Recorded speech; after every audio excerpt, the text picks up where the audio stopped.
which is that, as you know, I speak for the All Progressives Congress nationally, and so I am not in any way really competent to speak on the nitty-gritty of the process that's unfolding or that has unfolded in Lagos around the primaries for the local government election. However, I would say very clearly that our Lagos State chapter of the party is one of the more advanced, mature chapters of the party, where because of the long, period of time that the party has, been successful at winning election and governing Lagos State, they have also evolved, a lot of rules, norms, culture, processes, procedures for dealing with not just issues of electoral contestation, but also, quite frankly, dealing with a whole number of other issues that pertain to the governance of the party.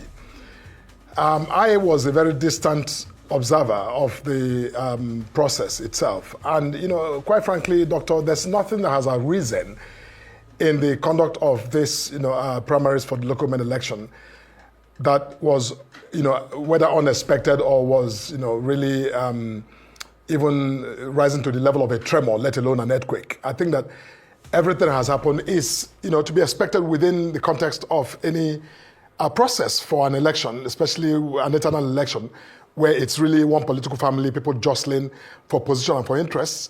And obviously people also get disappointed when they don't score the place that they set out to score. They get disappointed for a number of reasons. But in every political season, things shift. So you may have been chairman before, but today, the question as to whether or not the people who are making that decision, the electorate in your district, want to return you to go for another term, it's not a matter of, it's not a given.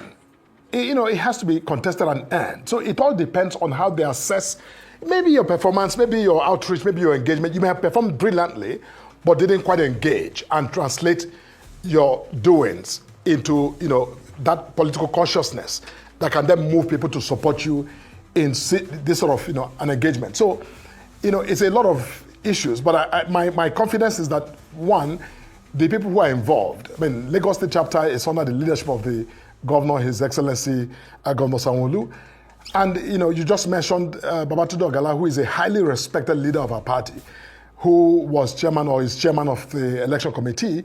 And then now the appeal committee has been set up to look into all of these complaints which you mentioned, the Attorney General of Lagos State. I think, I want to, think, and at the national, we have not received any any complaints, quite frankly, of anything that happened that's worrying at the in this process we're discussing. Okay, well, at the national, you may not have received complaints, but one thing that's apparent is that we have seen the protests, pockets of protests taking place in various areas, especially around the Agege area.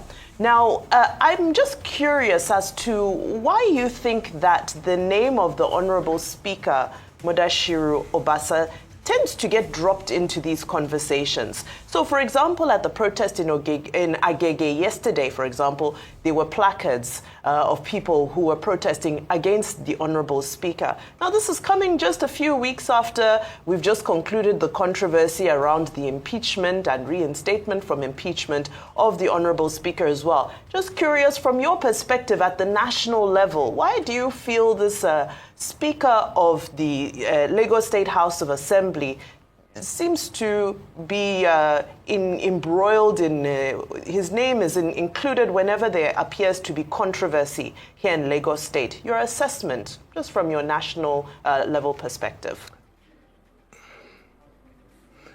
Yes, Mbaye. Look, the Speaker of the State Assembly in Lagos, like his counterparts everywhere else in the country, is a significant citizen and political player within the context of any political party, whether be it a speaker of in a PDP state or APC state.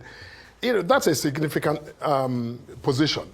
So naturally, you would expect that the name of the speaker and his what he did or said or didn't do or didn't say will feature in virtually critical conversations about leadership, about decisions, about especially an electoral process.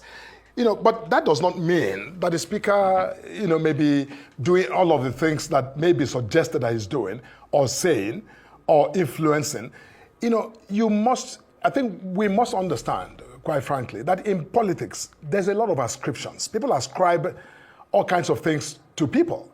I mean, as national spokesman of APC, I can't tell you how many times I've been confronted with, people asking me about something I said, which, when I think about it, I never said. But, they just think that because APC said something, Felix Morka may have said it. But, that's not necessarily true. You see, and unfortunately, there's no way to audit or, investigate or scrutinize or verify some of these claims that people make and ascribe to individuals. So personally, I think that, we have an appeal committee that's been set up in Lagos State. If anyone, whether the speaker or anybody else, any other key political actor, did anything that was, short of, what is expected of this process, look, I think that, unfortunately, in human, activity and condition, systems like that, like an appeal process, is the place to go. It's a rational, legal, process place to go to, interrogate these kinds of, alleged, conduct or misconduct or what was said or what wasn't said. So my hope is that the people who are participants in this process, who have, their own conviction that something may have happened that requires interrogation, I hope that they would take advantage of these processes, take their matters to those systems, and hopefully, get, a fair day in those assessments and review of those complaints that they bring in. Thank you, Felix. Welcome to the show. It does seem as though, from your comments, and especially from the caveat that you laid out at the very beginning of this discussion, that there does seem to be a lot of distance between the APC at the national level and then at the subnational level within these different states. Why is that? Is that because the party is becoming too big? That it just seems as though the ability to have clear and effective channels of communication is struggling in some instance? The allegations are quite serious. You have people, members of your party, saying that they believe candidates have been forced upon them. And while you have admitted that if that is the case, there are methods in place, there's going to be an investigation, and then if that is founded, then that's what the focus will shift to. But as it stands now, is this reflective of what we see or what you are seeing or what is happening within the APC across the country? Or are you saying that what is happening